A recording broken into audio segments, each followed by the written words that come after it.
தமிழக என்டிஏ தலைமை அமித்ஷாவா அதிமுகவா? இந்த கேள்வியை இன்னைக்கு திரு எடப்பாடி அவர்கள்கிட்டே கேட்டிருந்தாங்க. அதுக்கு அவருடைய பதில் ரொம்ப கிளியர் கட்டாவே அவரும் பேசியிருந்தாரு. விராப் என்ன சொல்லுது முதல்ல பார்த்துடலாம்.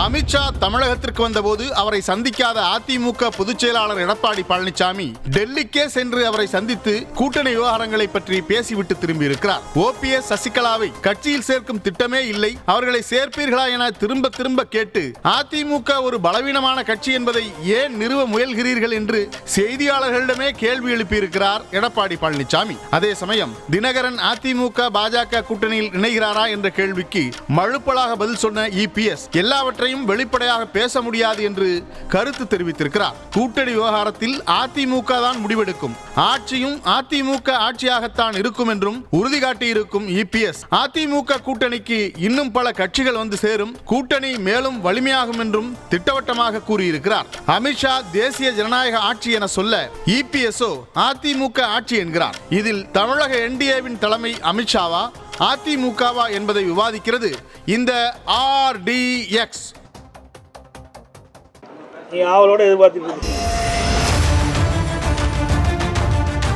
एनडीए सरकार बनानी है या नहीं बनानी है?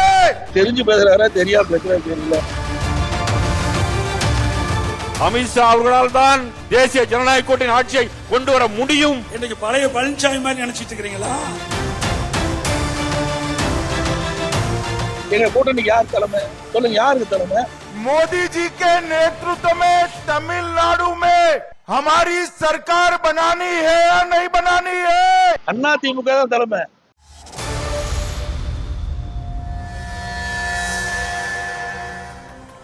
இன்றைக்கு நமக்கு எழுந்திருக்கிற பல கேள்விகளுக்கு ஆதாரமே இன்னைக்கு டெல்லியில வச்சு அவர் பேசியிருந்தது தான். என்ன பேசியிருந்தாரு அப்படின்றத பார்க்கலாம். நேற்று உள்துறை அமைச்சரை சந்திக்கும் போது அந்த கூட்டணி நிலவரங்கள் பற்றி பேசப்பட்டதா? கூட்டணி நிலவரம் எல்லாம் பேசல, அதான் சொல்லியிருக்கோம். தமிழ்நாட்டில் நிலவுகின்ற அரசியல் சொல்லி கொடுத்து கேட்டார்.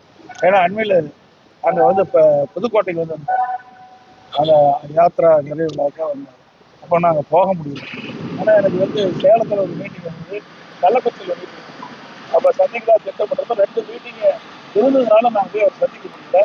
அதனால் இங்கே சந்தித்து தமிழ்நாட்டில் இருக்கின்ற அரசியல் சூழலை கேட்டது. அதாவது நான் ஏற்கனவே சொன்ன மாதிரி ஒரு பாட்டாளி மக்கள் கட்சி என்னோட இணைஞ்சிட்டாங்க. அது மாதிரி இன்னும் சில கட்சிகள் என்னுடைய கூட்டணியில் சேரும். அப்போ நாங்கள் தெளிவாக சொல்லுவோம்.